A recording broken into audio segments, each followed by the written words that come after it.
Hello and welcome back to Michelle and Mikki's Performance Playbook.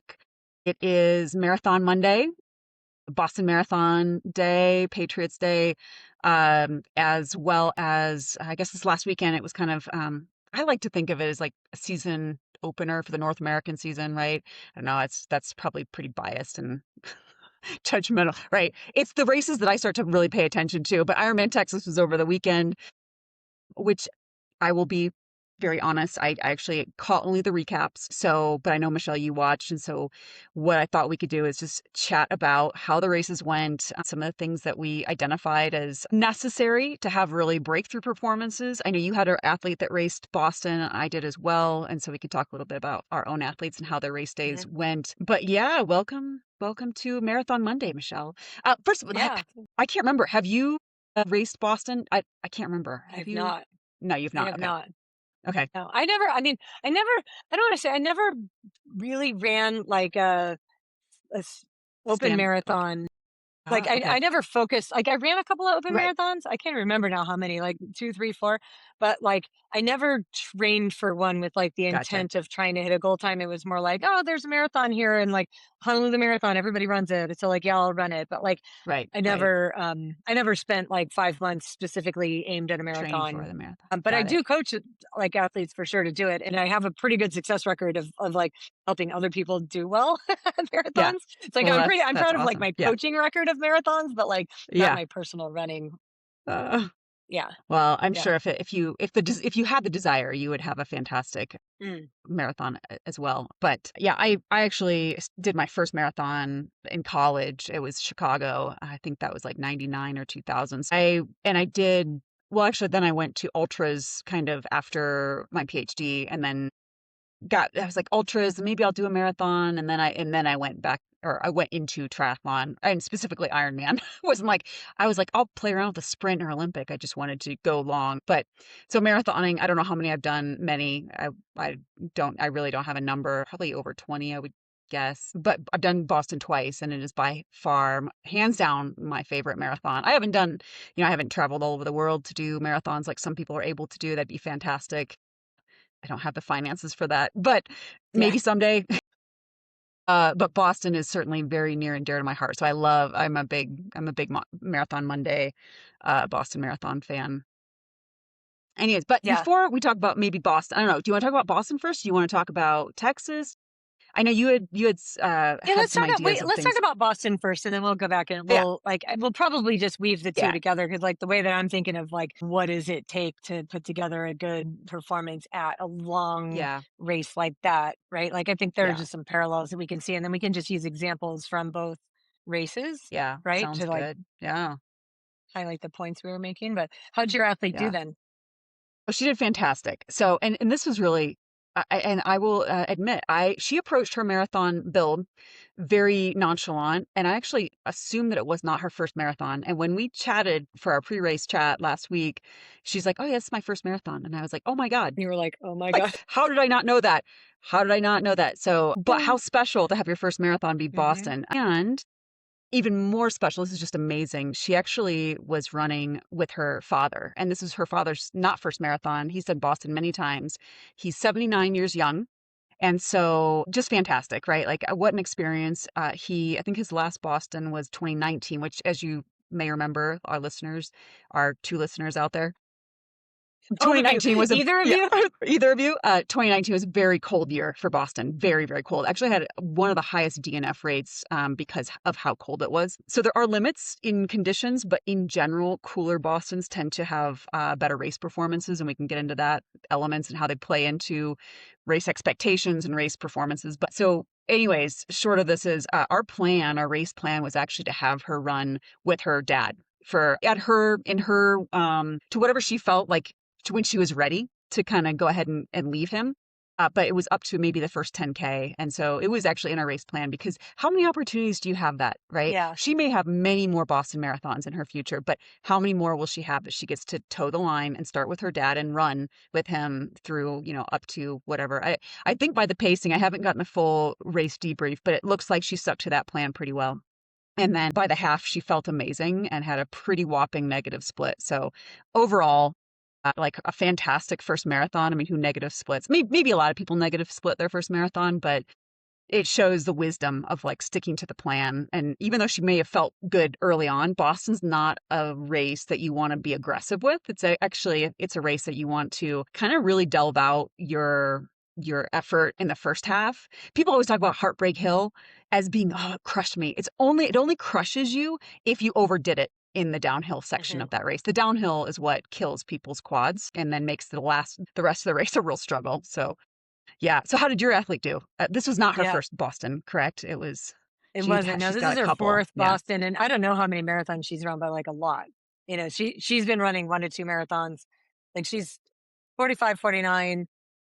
Maybe she's 48. She's run, I don't know, 1 to 2 marathons a year for a A long long time. time. Yeah. Yeah. And Yeah. she considers herself a marathoner, but it's interesting because so she called me from the finish line, which I was really Yeah. I was stoked about because Yeah. like, and this is what I'll say: hearing from your athlete, like I had goosebumps. My whole body was full of goosebumps because it's like I could feel her energy through the phone. And I could feel her excitement. I could feel like just her, she still had adrenaline and just like literally, I mean, I think she had finished and like within 3 minutes, she was on the phone with me. So it wasn't like she waited an hour and then called. It was like I was watching the tracker. I saw her finish time. I sent her a note, a text, because I knew she would have her phone with her, congratulations. And then like 5 seconds later, the phone rang. And she was just so pumped and excited. She even split it like really, really well. I mean, there was sort of one like she averaged like 8:24 pace, Nice. and it was very even throughout. Like all of her 5K splits were, between sort of like 8:10. I think her slowest one was through the hills at like 8:50 something, but she didn't have any of them that were even 9 minutes, right? Like they were all like really, really, um, like just well split. I have been coaching her long enough that I know. So like maybe a different scenario than yours, where it's like, sometimes when it's like this is an athlete that's sort of new, and so you're like, I don't really know how you're going to do. Like, let's see how this goes. Like I've been coaching Jody long enough that I've seen her through like some marathons where she totally blew up, right? And Hmm. then some others where she did really well. And since I'm on the outside of that, right? Like I'm on the outside. I'm not even with her in person when she's running. Like I'm watching her training. I'm watching what she Hmm. writes about her training. Like I'm watching how consistent she is or isn't at times based on it's always like other life stuff, right? Like whenever she's not consistent with training, it's like work stress got in the way or family stuff or like Hmm. whatever. But like what we've really learned about her is that, and this is again, it goes along with like my whole philosophy on how do you get the most out of yourself on race day. And like, well, of course you have to like do enough training to be physically fit enough to complete the race. Like the mindset that you take in with you is just a massive component to it. Right. And what Yeah. we learned Absolutely. from, and Jody, I don't think she would be upset that I am like talking about this. What she has learned is that when she puts tons of pressure on herself and she decides if she's in it, so like the good news for her is that like me, she ran 10 minutes under the qualifying time for Boston for next year, right? So she was able to like check a box and be like, she's already qualified for Boston. So if she wants to run another marathon between that, like she loves Boston. She's like, I love the energy, I love the people, I love the course, I love everything about it. So like her in her mind, like she wants to go run Boston every year. And so and this happened one year, a couple of years ago, where she didn't have a great Boston. So she didn't qualify. She had to go like run a different marathon in order to qualify. She put so much pressure on herself because she was so like wanting so much to qualify. Mm. Right. And so it was like she was trying so hard to qualify that she put tons of pressure on herself. She started too fast and it was like, I have to do this. It was like this feeling of aggression, that she had Mhm, in mhm, wanting to do it. And it resulted in like a pretty massive blow up, right? Where she mm, just like, she would lose her breath, right? Where like to the part where she was like, I couldn't breathe at the end. I'm like, yeah, mm, mhm, that is such a classic sign of like when we're under tons of stress and pressure, like kind of the first thing that happens is like our breath gets short and tight, right? And like when you start breathing kind of short and tight, then like you'll start tightening up as well. And then like you'll look down and you'll see a split that was 20 or 30 seconds slower than you wanted it to be. And then the negative thoughts start happening. And then the Mhm. breath gets worse. And then the tightening up gets worse. And then the pace Mhm. gets slower. And then the mindset get right. And it's like, here's this Mhm. negative cycle that you can find yourself in. And like she and I have been really honest in assessing like her good races. And I really think that like we learn more from the bad races. Like right, Yeah. like this Yeah. race, like we probably won't dig through and assess like every mile and how did it work and how what were you thinking, all this, because like I do think like while it's great to have a good race, I don't think you learn as much versus like when it was like you this is the race you thought you were gonna have, but you didn't have it. So like let's really dig in and see if we can get to the bottom of it. And so in the past, when she has not had her great races, like that's where we really dove into like what's happening in your brain, right? Because she's Mhm. losing her breath Mhm. and then Mhm. she's mad at herself. And then Mhm. she's tightening up and it's getting slower and like all of the things. And like I did that to myself however many times in Ironman. Like it's just like I'm familiar Mhm. with that process. Like I know I have empathy for that experience because I've done it and it sucks. And so really like for this marathon build, like while we were working on even in the key runs, it was like I would write in her thing, like the whole thing with this key run, like find a way to tap into your positive energy, right? Like Mhm. find things to like Mhm. feel good about. Like, and she'll say things like I love running marathons. I'm like, great. Okay. So like that's what you need your mind. She's like, I'm a good marathon runner. Great. That's your mindset, right? Like that's your mantras. Mhm. I'm a marathon runner. And like from that like identity, I'm a marathon runner. I'm a good marathon runner. I can hold it together in the back half of a marathon. Like when that's Mhm. who you believe you are, it's like the trick is like how do you tap into that mindset on the day Mhm. and so Mhm. that you can then like execute. And I feel like okay, so this is something else I was thinking about, and I know I'm babbling a lot now. But like, do you remember? I have this like very vivid memory of years ago, decades ago, people talking about race day magic. Mm. Right, and you have, like, a race Yeah. day magic where because here's the thing, like, Jody just ran average 8:24 pace, like, on a hilly course in Boston. The amount of like, if I went back and, like, looked at her training peaks and said, like, "How many miles did she put together that were faster than 8:24 pace in the last 5 months?" Like, I mean, there were some, but like it wasn't a lot, right? Like the vast majority of her runs were like 9:30 to 10:30 pace. Like all of her easy Mhm. runs, she's running Mhm. at least a minute, sometimes 2 minutes per mile slower than what she's obviously capable of running for a whole marathon. She just did it. And so like a lot of her runs were quite easy, which is something that we talk about a lot. Then it was like, there were some specific pace effort runs that, we would Mhm. weave in sometimes on long runs, sometimes on Wednesdays, like here's your key run or whatever. But even then, she's running sort of, like 8:10 to 8:30 pace, like in that Mhm. block, but not for 10 miles at a time. Right. Like she's never really doing that in training. So she does it for maybe the longest she did it was 2 miles at a time. Right. Like she just didn't do Mhm. that a ton. And so I will say this, my fear when you talked about conditions and she said it's going to be cold coming from Hawaii, right? Where she's used to kind of like overheating. She's So in like Hawaii. much Yeah. of the Yeah. time, like when she's not so like I would even say that like 8:20 pace here is a bigger physiological ask than Oh, 8:20 yeah. pace, like what she For just did. sure. But Yeah.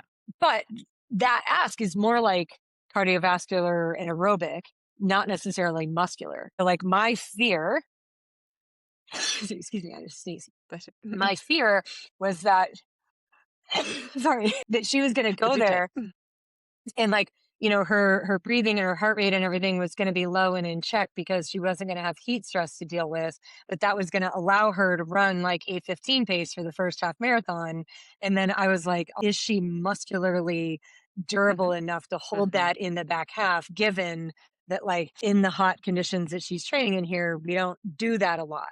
And so, like, Right. I have felt like in the past, like if you're looking at the things that an athlete has to have trained physiologically in order to hold a pace, right? Like you need to be metabolically trained so your body is like converting energy like in the right way so you Mm. don't like totally bonk if you're like all running on carbs.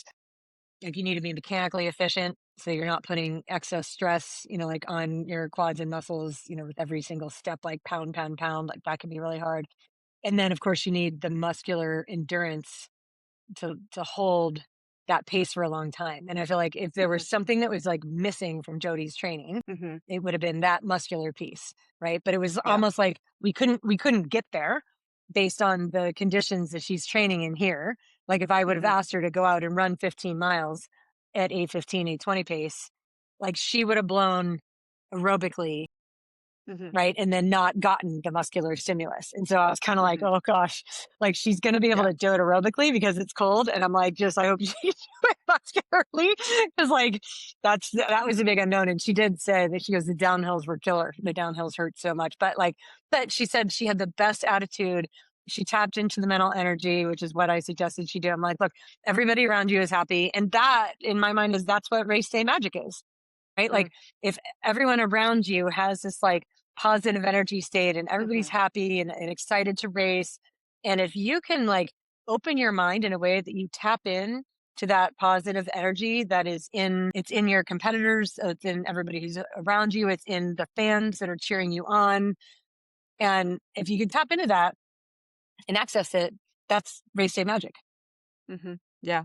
Yeah, I totally agree, and Boston's got race day magic in just I mean, it's just amazing. I don't think there's a single mile on that course that isn't supported by spectators cheering. I mean, it's just it's like there's no down periods of like, "Oh, there's nobody out and about." Like, it's literally 26.2 miles of people cheering and spectators cheering. So, yeah, it definitely brings the race day magic.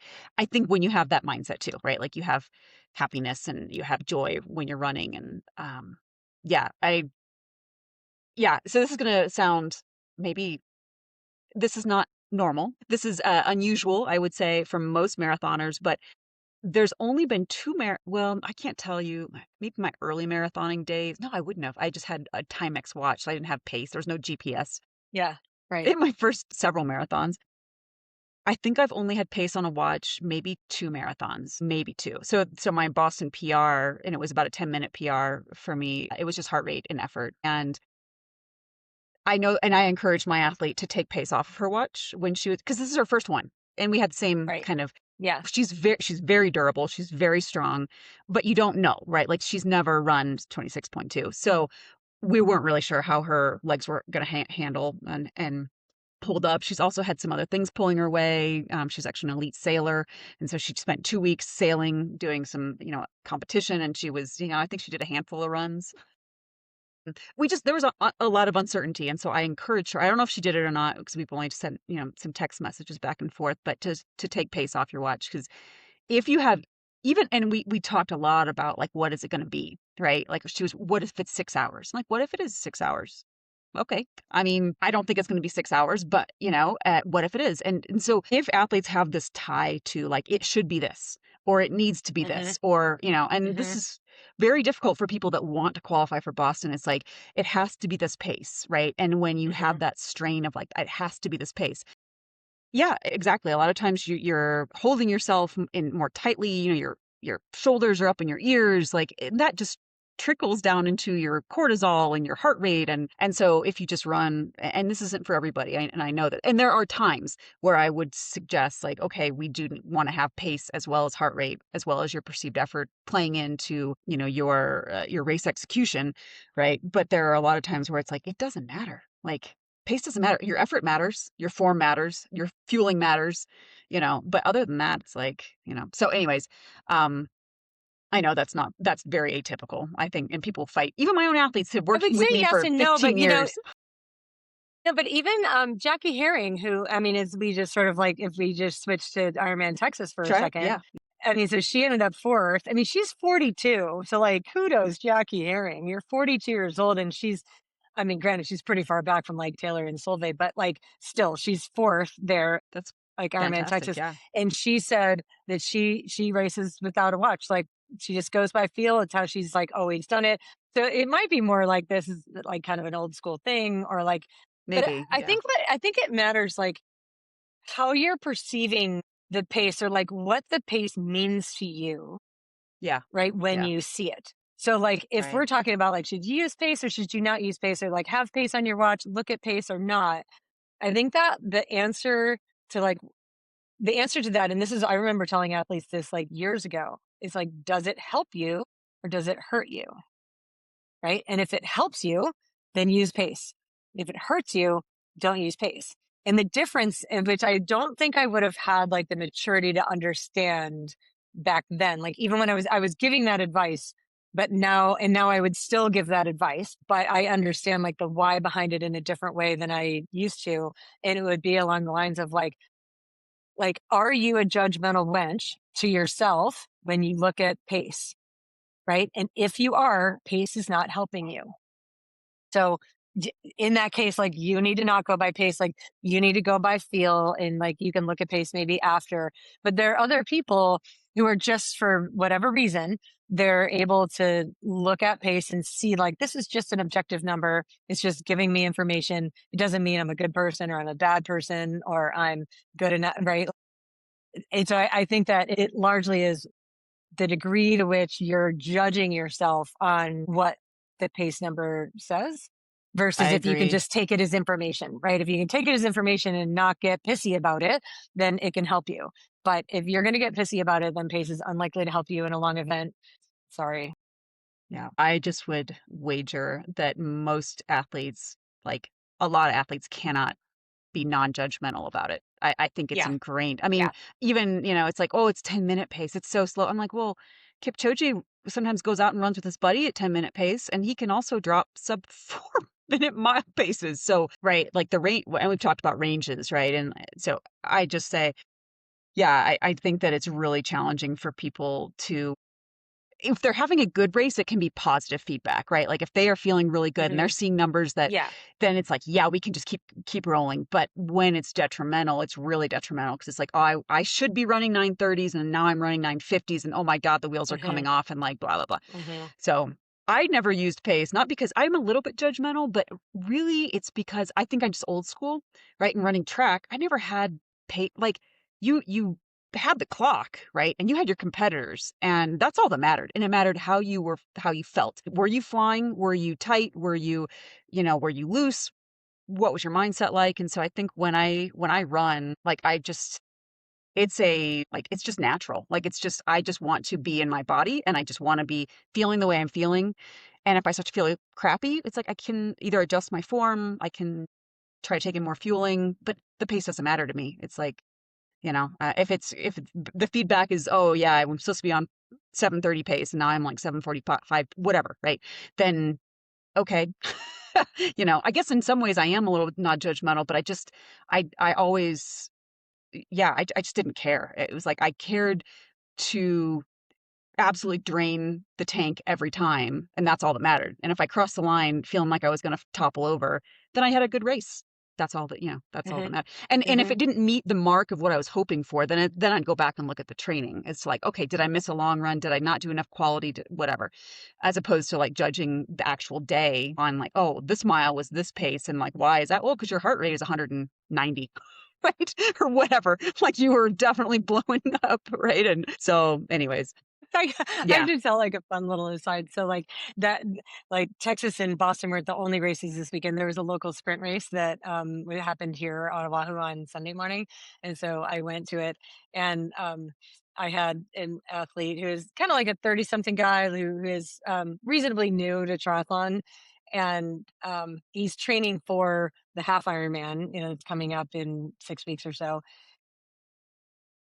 So he actually, maybe it's 5 weeks from now, but anyway, so we haven't been doing a ton of like really high intensity work, right? Because like he's new enough that it's like he's still in the state where, like, dude, you got to just work on the endurance piece of it, like, and lots of easy stuff, and like we sprinkle in some harder faster work or whatever, but like he's not, he did this is a long way of saying he was not trained optimally for a sprint triathlon. Right, according to, like, what the way that I have been working with him, because I have a bigger picture, like, in mind. But Right, regardless, right. he's gonna do this one this weekend, and I was like, "Fine, let's just see how it goes." Anyway, so and he did surprisingly well. Like, I was really surprised, Mhm, based on how easy he has to go to keep his heart rate down still, right? Because he's kind of a newbie at all of this. So, mhm. like, in order for him to keep his heart rate as low as he needs to keep it for aerobic training, like, he's not going fast most of the time. But it paid off. I mean, he was able to pull this off this weekend and he did really well, but his comments were at the end of the bike. he felt like his calves were about to cramp. And he's like, he goes, that's never happened to me. He goes, how is it? He goes, I can ride for 3 hours and like never have like any kind of cramping. Like this was like not even 30 minutes. And like my calves felt like they were cramping. And I'm looking back and I'm like, well, your average heart rate for 20 minutes was 180. Pretty tough. We're Yeah. like, like the intensity level that you're working at here is like so vastly different than like what you're doing for your 3 hour like long aerobic rides, that you have been doing that you can't like it's apples and oranges. And like of course you would not feel like you're going to cramp in a 3 hour aerobic ride the way that you would in a 28-minute effort where your average heart rate was 180. But then like here's the thing though, and this is a kudos to all of that easy training, and you think how slow you're going to be because you haven't done a lot of speed work. I mean, he rode his bike for 28 minutes with his heart rate at 180, and then he got off an average 745 pace. And I swear to God, he's barely even done strides at that pace. Like his easy running has been like 9:30 to 10:30 pace, sometimes Amazing. 11 Yeah. plus, right? Like when he's been going really easy, and he popped off 745 pace or 3.5 miles, and you just go like, look, you don't have to prove that to yourself every time in order to, Right. pull it off, on a day. Yeah. And he did that after, this bike ride where his heart rate was super high. So I was like, that, like seeing those results was another reminder to me that, like, yep, you don't have to go hard all the time in training in order to pull it off on race day, as long as like you have a baseline fitness and you're willing to suffer. And at the end, he was like, that was so much fun. That was the best I've felt on any run in a really long time. So I'm so Okay, glad that cool. you brought that up because I also, not to over, the sprints are super fun for athletes to jump into. So I also had an athlete race a sprint and she ran faster in her off the bike effort than she's been running probably in the last few years, right? And she's not, we've not, so her run's very consistent, usually by feel with, so she lives down in southern Mississippi, and so it depends on the climate. Like it's very hot there, so Yeah, sometimes we do a it's run humid. Yeah. walk if she feels like she needs to keep her form a little better. But we're not sticking to strict heart rate because it's very challenging at some during some parts times of the year. But the she does have a run background. She ran in college, so she has more what I would call an elite genetic predisposition to having good run form and being able to run. But she's also been a runner that has been plagued with a lot of run injuries. I mean, having been an elite, right? Like she probably, and she's our age, like my age, and she's probably did some overtraining, maybe under fueling, right? So it doesn't matter. The reason she's had some run issues, and so her running has not been as consistent or as what she would deem as like good, probably. So we've been doing a ton of bike work. I mean, an absolute ton. And her swim has gotten so much better. So we swim and bike and we run. We dabble in some running, just for consistency. We occasionally do some strides, but it's mostly easy running. Like we're just now getting to the point where she's like, I'm really feeling good on the run, and maybe we should try some track work. Like maybe we should dabble. And I'm like, okay, I'm game to do that. But as soon as there's an issue, we're going to pull it back.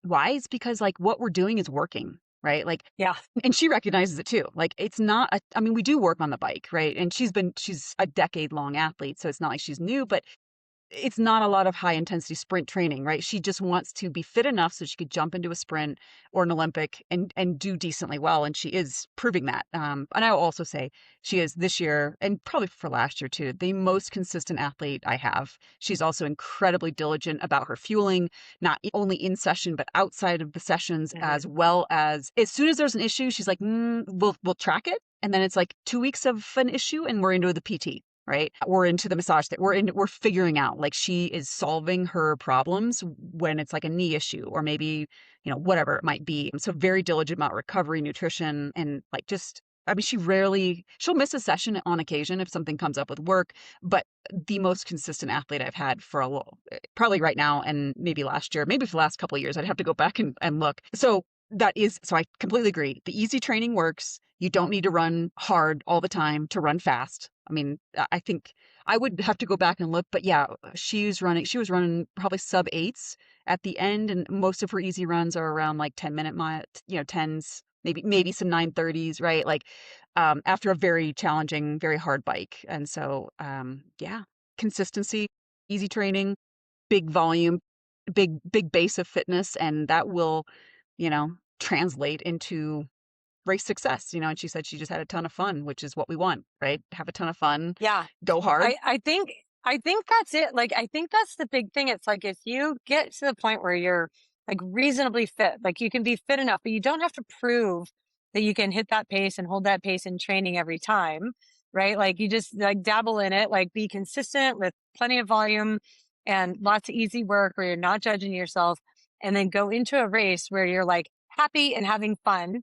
and soaking up the energy around you, and then like let it fly and see what happens. And when you do that, like it's funny because it's like even just saying that, it feels like, oh, it's so nonchalant, like you're not going to be very competitive if you like do it that way. But like, True though. I mean, I have another female athlete who um raced that sprint triathlon this weekend too, and like her run, I mean, to be fair, it has been starting to feel better. She used to be a better runner than she has been recently. But it's like she Hmm. had two kids. You know, she had some pelvic floor issues after having two kids. Like she has a full time job. Like she had, you know, like she's doesn't have much. She's, 45 minutes to train max at 5 a.m., is like what Right. she's got, to work with. So, we're very limited on all of this. And a lot of her running, she's very frustrated because like her running is, 9:30, 10-minute pace. And, she doesn't like love doing that. But, she went out there and I mean, I think she averaged 7:20, 7:25, That's fantastic. Yeah. and did that Yeah. off of basically like her key runs have been, have, have strides, right? 5 or 10 times 30 seconds at the end, or like hill repeats because she lives in a hilly place. So like there's hills everywhere. So it's like, let's use those. She's done a couple of progression runs that, I mean, most of her intervals have been 1 to 2 minutes long, right? Like she has Yeah. not been Yeah. going out and like proving herself that she can run that pace. Like most of the time she's running way slower and kind of judging herself about that. And I'm hopeful that like that race then showed her that like, hey, look, when you get into a race situation and you're happy and you're having fun, Yeah. like Yeah. it's still there for you. Like you can still totally do it. Right. Like, and you don't have to prove it to yourself all the time. And the honest truth is, if she did try to prove it to herself all the time in training, she likely wouldn't be getting faster. Like Absolutely. Yeah. it's likely not the way she'd Yeah. probably end up injured, or, like something Yeah. else would come up. So Burned out, yeah, sick. Yeah. Yeah. it is kind of fun to watch like these races. Like I always find it really interesting to if you can watch an athlete's preparation and then have an insight into what's going on inside their head and then see how it all plays out on race day. And when you can be objective about that, and I kind of feel like that's my job at this point is to be like, look, I'm like the objective outside observer Hmm. where I'm just watching and seeing how it all plays out and noticing like in what cases does it go well? And then in what cases does it not go well? Hmm. And I mean, you can tell me if your experience is different, but like almost across the board, when it doesn't go well, it's the mental component is the one that's Mm. missing, right? The training can totally be there, but like in the negative mental component that leads to the negative outcome Yeah. is along the lines of I put too much pressure on myself. I cared too much. I tried too hard, or like really deep down, I didn't believe that I could do it, right? Or Yeah. I There's was definitely, negative. yeah. I Yeah. didn't really want to be there. I didn't find like the fun and the joy Mm. element of Hmm. Yeah. like the race environment. And to be fair, like if you're the kind of person who's going into a race to like prove to yourself or to other people that you're good enough, the race environment becomes like a testing grounds, not like a grounds where you can just go like have fun with your friends or just go express yourself or go see like, hey, what's in there? I just want to see like you approach it with a degree of curiosity. Like, I wonder what I can do. Like, I'm not sure. I'm going to see what I can do. And like, if I don't do well, like, it's not the end of the world, like it's fine. And yeah, like there are some type A athletes that'll hear that and be like, "Oh, she's not very competitive." But I'm like, "No, I think it's really fun to go fast." Hmm. Hmm. So like you can Yeah. like it's not like Yeah. having fun and going fast are like separate At things, odds. Yeah. Yeah. Yeah. right? What I mean? It's like you have to find the way to like marry those two things. And like when you're having fun, you're likely to go fast. It doesn't mean that you're screwing around and not trying. Right. Right. Absolutely. I totally agree. The only other, I guess, minor caveat is when there's at the very long events, Ironman and ultras, bad races can be tied to nutrition, which we've already covered that Yeah. extensively, Yeah. and so it's not necessarily mindset, but it's like, we didn't solve our nutrition issues. We got in, we tried something and it fell apart. And that often is, it's not mindset. I mean, it can precipitate poor It mindset. can be mindset, right? It can It be. Yeah. also can be, I Yeah. mean, if you've But decided that like carbs and sugar are the devil and they're, going to kill you, then like taking them in like isn't going to feel good. Versus if you look at it like this is helpful to me, then your body's likely to. I mean, I know that's not like that every time, but in But some yeah, cases, like that is yeah, true. yeah, yeah, yeah. No, I completely agree. Yeah, there's Yeah. often that thought of if people think, oh, I'm just going to go have fun, they're kind of lollygagging it with their friends in the back. And that might be true. That might be true that that is a fun race for some people. But for some other people, it's like having fun also just means like just going out there, like you said, be curious. And I try to stress that with my athlete that this was, her first Boston, her first marathon, because I could tell her some, general thoughts about like what she might do, but I didn't, based on her training, I also didn't know. It's a little bit untested, but I said that should be actually something that's remove stress, right? Like why there should be no expectations, right? Like just go, after you get to the place where you have, we did a couple of double run days, which I was like, once we get to that place, then it's kind of like exploration, right? Like you're on an adventure. You don't know how it's going to go. How is it going to feel? We don't know. I also brought up, I don't know about if I would be curious on your thought or what your thoughts are on this, but she's been dealing and she's dealt with this for several years, some plantar fasciitis. It's improving via our working together and training and recovery, but also I think maybe modifying the training a little bit, not running maybe as much, maybe slowing it down, maybe focusing on form. TBD. It also just could be that she is a younger, newer athlete to running specifically. She's not a new athlete. She's actually been an athlete her whole life. But for running, there's this component. If she may just need to be developing the durability. And sometimes I've seen this plantar fasciitis can sometimes be a new runner injury because of just not having the foot strength to put to do the miles you're trying to do. And it sometimes does improve once people just get a little more mileage under their belt, not immediately, but like over years. TBD, there's also some run form issues and other structural issues that could be playing a role. But shoot, where was I going with that? Oh, yes, I remember. Sorry. I almost went down a rabbit hole there. But the fact, so she would comment, oh, the plantar fasciitis was fine up until this mile, which has always happened to be like 2 miles before she was done with her run. And so I was like, so let's play around with this. I've seen this with other things. Like my knee didn't Is this start until in like training? in training, right? Like in training. Yeah, And I'm yeah, like, yeah. it doesn't mean. So she's like, so I'm anticipating it might come up around mile 13. I'm like, let's be curious about that because there might Okay. be a component. I cannot prove this scientifically, but I've seen this with other runners that, like knee issues or, whatever, hip issues, maybe mostly it's knee or calf, Achilles issues. It always kind of crops up like right at the end of the run. I'm like, is that actually due to mechanics? Is it due to your form or is it due to your mindset because you're almost done and so your body starts to let down, get relaxed, I don't know. And this is something I just said, be curious. Don't expect it to come up at a certain mile because maybe when your mind is like, we're doing 26.2, it might not come up till 24, right? Like just don't prejudge when it might happen. Like if it happens, then we have to problem solve it, right? Like either gotta maybe we talked about maybe you have to speed up your form a little bit and then take walk breaks if your heart rate's skyrocketing, right? Maybe you have to slow down a little bit. We just have to manage if it does raise its head and it's starting to really be bothersome. So I don't know. That's a theory that I've had. It's like when athletes get close to the end of the run, it's like, oh, then my knee started to hurt or oh, my calf started to hurt. It's like it could be that's real and it is the load that you're placing on your body, or it's your mindset like, oh, I'm almost done. And so therefore it's like, yeah, I didn't notice it. But then I start to think, oh, I'm almost done. So I've got to like, I don't know. You just start to transition from like focusing on your body and taking care of yourself to like the next thing, which is like finishing the run, going to brunch, whatever it might be. And then you start to think about, oh, my hip does hurt.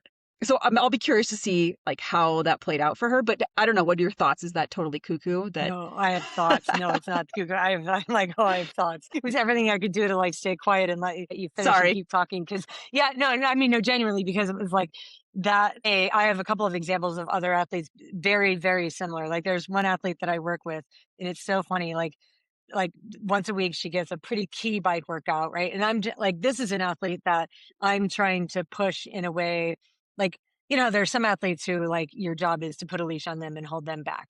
And then with other athletes, it's like you're stronger than you think you are. You're Mhm. capable of more than you think you are. You know what I mean? Like you'll back off before you have to. And so I'm trying to teach this athlete that like you can trust yourself more than you think.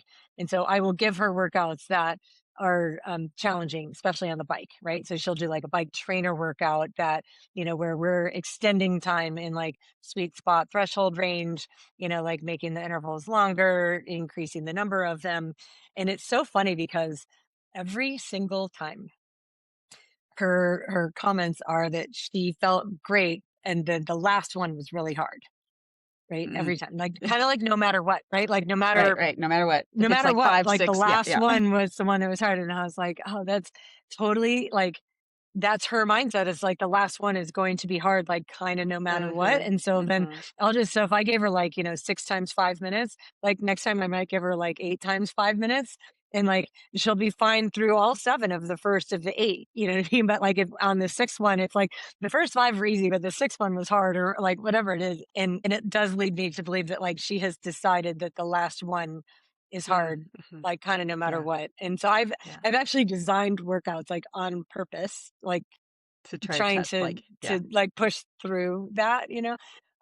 So that's kind of fun. But also this is an interesting thing. So I don't know how much sort of understanding you have of like the new and I would say even as I say my understanding, mine is more of like I'm listening to like pain scientists and like pain Mm, doctors, but like right, where right. they're like they call it like the science of pain or pain Mhm, science and mhm. they research this kind of stuff. And the first time I heard this, I was so like, that's such BS. I was really mad at like Uh-huh. the person who said it about how like, you can have pain and it does not mean that you have an injury. And I was like, shut True. up. No, if you have pain, like your body's talking to you and like you definitely have, I mean, this is like 10, 15, 10, 12 years ago. But like, I was mad, at that thought. Like, no, like if I have pain, I'm not Mhm, imagining pain. Like if I have pain, it's because like there's something wrong. But what he was saying, like over the year, like it is panned out to be true, right? It is mhm, absolutely possible to feel sensations of pain, but to not actually have like there's not a muscle tear, there's not there's not anything like physiological that would show up on a scan, but it's still very legit pain. Like your brain is so I'm not saying that people are making up their pain. right, It's right. and that's the nuanced concept, right? Is that like and the big picture idea is that pain is a construct of your brain. So your brain will like create pain. Sometimes it's associated with an actual injury, like your plantar fascia is torn, right? Like that can be the case that like, but the pain is like it's a request for change. And Mhm, so if you interpret pain as a request for change, then it could be that that's because there's some actual tissue damage that we need to like stop and address and rehab and fix. But it also can just be that like I'm so uncomfortable right now that mhm. like the pain your brain starts creating pain. So in your last 2 miles of however long the run is, right? It's a 10-mile run. The last 2 miles are going to be hard. So like all of a sudden now I'm going to start Right. having pain because like I see that I'm close to the end and I'm really tired and I'm uncomfortable and my brain Uh-huh. will start constructing pain. So like she's not imagining pain. She's Right. actually feeling Actually pain, feeling it. but that Right. doesn't mean that like anything's actually happening with the foot, like could be, not necessarily. And I just found that to be so interesting. But they've done like legit studies on this where like they've done scans like of people's backs. And so they'll be like, they separate out these groups of like people who report back pain and people who don't report back pain. And then they scan everybody's backs. And everybody falls into like one of four categories, meaning that like you have a reason to feel pain, but you don't actually feel any pain. And Yeah. and Interesting. we Yeah. both have had athletes that have gone into a Oh, yeah. race where they were like, their neck is so crinked up, like they slept wrong on it, or like my shoulder hurts so bad. I mean, I Mhm. had that experience last summer. I think I told you where I was like, I was swimming and like I couldn't take a swim stroke without pain at Right. all Yeah. for, like weeks at a time. And then I would get into the swim race and the gun would go off. I didn't have a lick of pain, not even, and I was like looking for it. I'm like, where's the pain? Like my Right. shoulder has hurt Yeah. this whole time. But like during the race, I was looking for pain and I didn't feel any the whole That's time. But amazing. then Yeah. as soon as I finished, I ran up the beach. As soon as I finished, my shoulder hurts again. And I'm like, okay, I like that was like Weird. it Yeah. was a confirmation to me that like, okay, like I actually think there is something wrong with my shoulder. But like I was Right. in the moment of and so like my brain just blocked it. So it's like you can have an injury and no pain. You could have Yeah. an injury and have pain. You could have no injury, no pain, and you could have no injury but having pain, right? Right. And it literally can go any of those 4 Right. ways. It's like, Right. so it leads you to believe that, like, so you have to start interpreting pain. Like, the way that I look at that is like, you interpret pain as like it is a request for change. There's something that Yeah. your body's asking you to change. Might be your run form. It might be your run total volume. It might be, like something else like totally unrelated. Like, who knows? But knowing that you can have an actual like injury and Hmm. not feel any pain leads you to believe that like there's just not a direct correlation between It's true. an Yeah. injury and pain the way Yeah. that like I used to think that there was. Yeah. Yeah. I also, encourage my athlete to consider that in my experience with a lot of long running, pain comes and goes, right? Like, so don't, if something arises, it's like, okay, well, here is pain in my knee for this moment, this mile, whatever. But don't ruminate on it and say, "Oh, well, now Hmm. it's gonna last for the rest of the race." Because there are times where it's like, I remember starting long runs thinking, "I feel terrible, it's awful, my everything hurts." And by mile 6 or 7, it's like, "Oh, everything feels fine." Right? And sometimes that's not always the case, and sometimes you shouldn't run through pain, right? Like, you should stop. I do Right. remember Yeah. Steve Magnus, he had an example of, I think he was winning a half marathon. This is, like, one of his last elite races. He was well up and front and then had felt this, like, ache, tear, like, it did at the time, didn't know it was a tear, but intense pain in his Achilles. Well, it turns out, I mean, he went on to win the race and tore his Achilles, and then he was out for, surgery, 6 months, whatever. And so there are times where it's like, yeah, that pain means, like, you need to stop right now. So we're not Michelle and I are not saying to ignore the Right. pain. We're Yeah. just saying Yes. explore the pain and know Yes. that it may not mean that, things are now, obviously, there's, like, dull pain, sharp pain, all this stuff. But yeah, with the marathon, and I can speak, from my own truth here, is like, it can ebb and flow. Your how you're feeling in your body can ebb and flow. And so if a pain arises, like, know that maybe I do need to change something, my run form, maybe I need to pick it up, slow it down, whatever. Maybe I need to take in more fueling, and the fueling is also a key component here of managing your pain, because when you are well fueled, your brain is happier. And that means your brain is probably like saying, "Oh, we're not in Hmm. that much of trouble. You can go a little harder." Hmm. So that's another component of, like, Hmm. managing Yeah. your race day. A Um, fascinating yeah. example of that from this past weekend. And who know, and like, I mean, I'm making up some things right now. I don't know if this is like actually the case, but I mean, at Ironman Texas, you've got two previous world champions in Mhm. Hella Gaines, who, 2 time 70.3 world champion, reigning 70.3 world champion, doing his first Ironman. He's like almost leading the race partway through the run. Like he was right up in the front front swim group. He was right near the front of the bike the whole Mhm. time. He was right near the front of the run. I think he got all the way. I don't know exactly at what point he started dropping back, but like through the first 10K, there he is still like in second place, like 10 seconds Mhm. behind, the leader. Like he has a possibility to win on debut, his first Ironman. And then at some point he started going backwards, right? Cause like who knows why, but like it's probably that he just doesn't have the durability yet for Ironman. But obviously, this is a world class athlete. Like he's so good. He's obviously capable of pushing through lots of pain. I mean, he's run down Hayden Wild before. Like he held off Christian Blumenfeld like last year at the World Champs. So clearly, he's an incredible athlete. But I also think that those athletes tend to put tons of pressure on themselves, right? Like they're used to winning. So when that kind of athlete starts going backwards in the field, an athlete in that race on the men's side was so stacked that like the men were going from like, I mean, at one point, like Rudy von Berg is leading the run. Then at some point later, he's back in 14th, and then he ended up finishing fifth. Right. So like Yeah. there were 15 men, right, within like a minute or two. And so, Right. places are shuffling so much, and that can be a massive screwing with your head, right? Mhm. Like if you have a low patch and five guys went and ran by you and you're a world champion and you're like, I should be winning this. The five guys just ran by me. You think about the mental blow that would be. And then all of a sudden his back starts hurting so bad to the point where he can't finish the race. right? Same thing happened to Patrick Lange, right? And here's Yeah. this, like, here's an Ironman world champion. His identity would be the kind that, like, I should be at the front of this race. I have in the past beat all of these guys, right? Like, I should be here. This is what I should be doing. And like, he's kind of a hothead too, right? Like, he races on anger but like, also, I mean, if you watch Patrick Lange race, he either wins or he like drops out. Like, Yeah, he that's a good doesn't point. like Yeah. it's not that common that he like it's I guess that's not fair to say because like at Nice last year, I do think he ran his way up to like 10th or 11th or 12th or something. Like, he hung in there last year.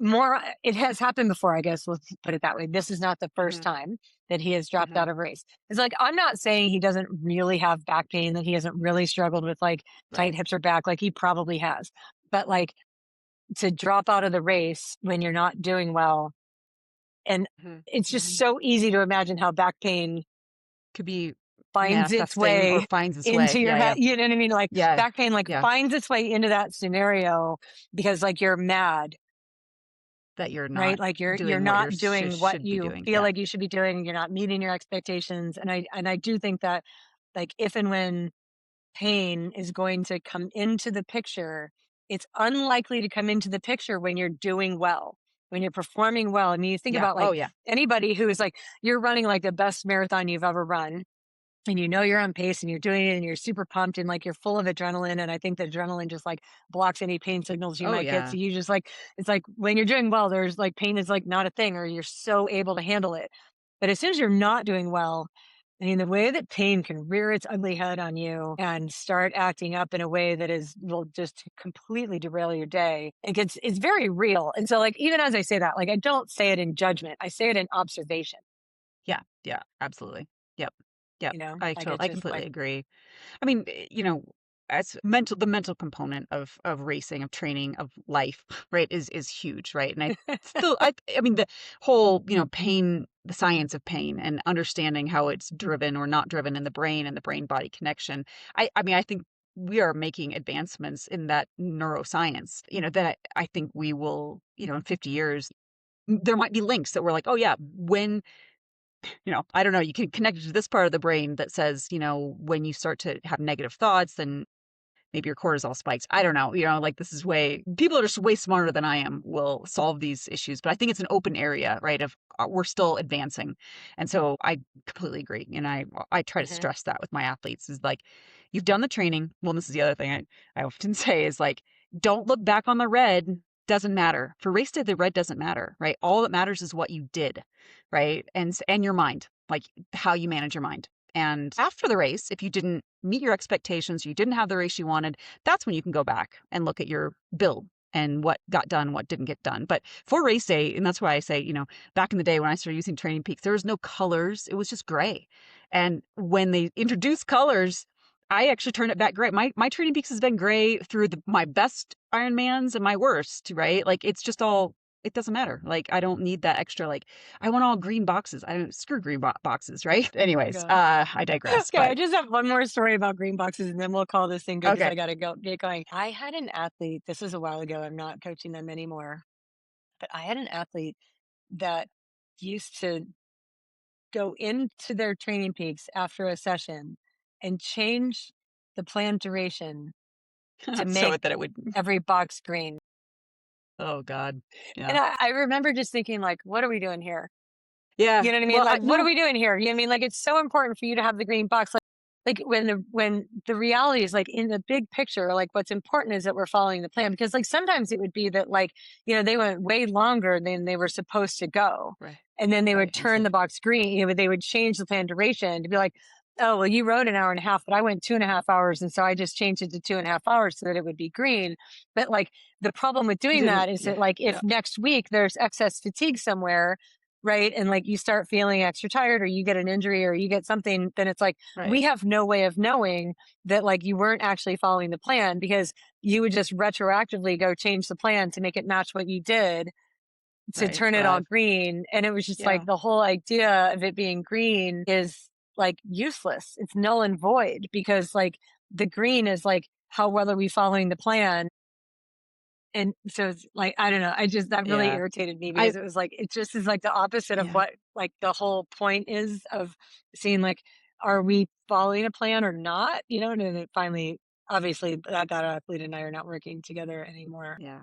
I've had athletes do that. Or, and sometimes it's okay. I will say there are some workouts, bike or run or swim, right, where the distance is key. Like I would like them to do 8 Yeah, miles or whatever. And I will yeah, estimate a time. And sometimes they go much fair. longer or slower or Yeah, faster. I don't know. And so then it's not green. And it's like, okay, well in that case, fine, just make it green, right? Like put in because the distance actually mattered versus the time, so that's fine. But yeah, I just adjusted it because I only ran whatever, right? yeah. Or I The went over reality is, well, the reality was that this was happening so frequently so that it was like the frequently. plan Yeah. is not being followed at all. So, Right. Right. like in a big picture, the plan's not Yeah. being followed. I have an athlete that swims in a pool that it switches from like short course to year long Oh, course yeah. So, almost every time, right? So like I'll write a workout in, but there's two swim files to come through because like she started in yards and finished in meters or vice versa. right. And so like the two files come through and it'll come through with like yellow or orange or whatever. And she'll be like, can you turn it green? I did the whole thing. And in that case, I'm like, yes, 100%. Sure. Like, but Yeah. now there's two swim files. They're both green. Check the box, did the thing. Right. Like that Right. is a different scenario than like I'm Yeah. purposely doing whatever I want and pretending like I'm following a plan, Right. right? Like that's not a Yeah. thing.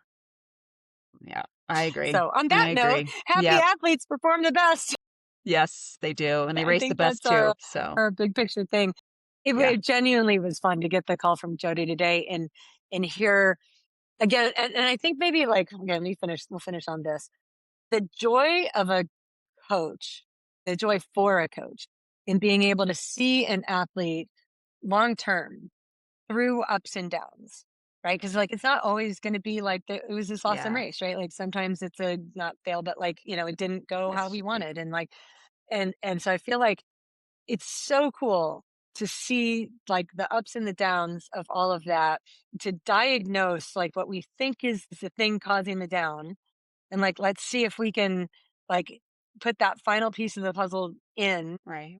and there's lots of different ways to do that, right? Like it's not like here's the one way. It's like let's experiment with this or like what works for you or whatever. But to have her come back and say that like she did the thing, which was tap into the joy of the race environment and use it to find her race day magic.